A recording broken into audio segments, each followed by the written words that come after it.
I've just returned from my voyage on board Sun Princess, Princess Cruises' brand new ship launched in early 2024. Before the launch of Sun Princess, this channel featured extensive previews of the ship and its features, but one dining venue was always a bit of a question mark. Other than one press release, very little was known about the Butcher's Block by Dario. So the question is, was this partnership concept worth the $45 cover charge when compared to the Crown Grill, and would I recommend it? My name's Andrew and welcome to Tidal Horizons. This is just one of our deep dive videos coming on Sun Princess and the new Sphere class of ships. Hit the subscribe button now and be sure to check out our other videos in our Sun Princess playlist. Be sure to ask questions in the comments, I always try and respond. We arrived at the port aft of the eatery dining area a few minutes early and were greeted by a friendly hostess and a glass of Chianti, which would be the wine of choice for the evening. Once all the guests arrived, we were introduced to the butcher, chefs, waiters, and of course to the meat. So thank you for coming to Sun Princess, thank you for coming to Dario Butcher Block. So my name is Alejandro, and I'm gonna be your butcher tonight. This is my wonderful team, my food, the waiters.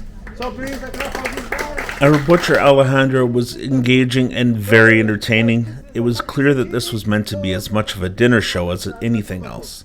Following the introductions, we were all seated at the same time. There wasn't much in the way of table sharing, most were set up for the appropriate party size. Further drink orders were taken and the menu presented to us. The waiters did try to ask how everyone preferred their meat to be prepared, but I'd wager that nothing would have been cooked much beyond medium, as you'll see. The table was set with bread, oil, and raw vegetables to munch on. These are the only veggies you'll see for a while. As mentioned, each table was also set with a bottle of Chianti, but you could order other wines from the bar a la carte or using your Princess Plus package. The placemat menu laid out what was in store for us, starting with the beef tartare. I do consider myself a bit of a foodie, but this is something I've just never been able to eat.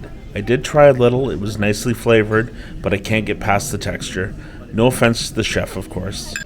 The seared carpaccio, on the other hand, was delicious. Not quite what I was expecting when you think of carpaccio, since it was cooked.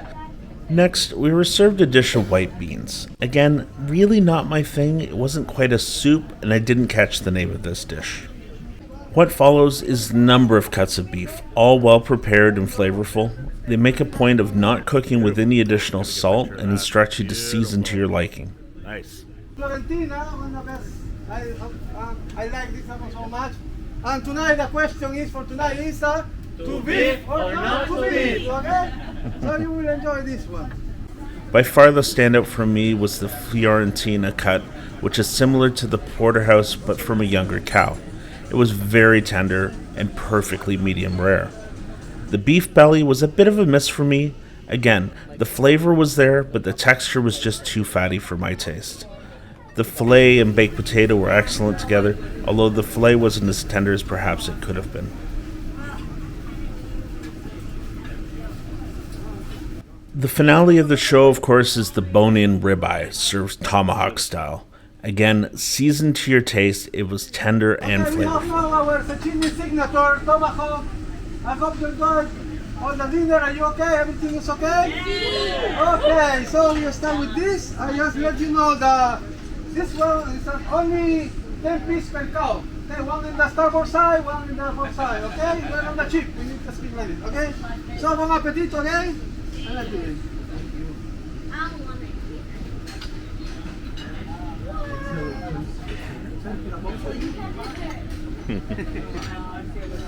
Following all these courses, we were in a bit of a meat coma. I could have easily had a nap before dessert. Dessert was an unremarkable cake. I unfortunately didn't catch the proper name of it. Coffee and tea were of course offered. So, what's the final verdict on the Butcher's Block, and how would I compare it to the Crown Grill? Given the choice, I'd go to the Crown Grill every single time. I understand the concept they're going for here is an Italian style of cooking, fantastic cuts of meat, and a bit of a show, but it didn't work for me. There's no ambience sitting in what you know is the buffet area with people wandering in and out. They've made the attempt to dress it up, but you know where you are. The fixed menu features items that aren't everyone's taste, and I just didn't feel like I got my money's worth. It makes absolute sense for Princess to try to use some of that massive buffet area to try and generate some revenue when they know it's going to be empty for the most part over the dinner hour.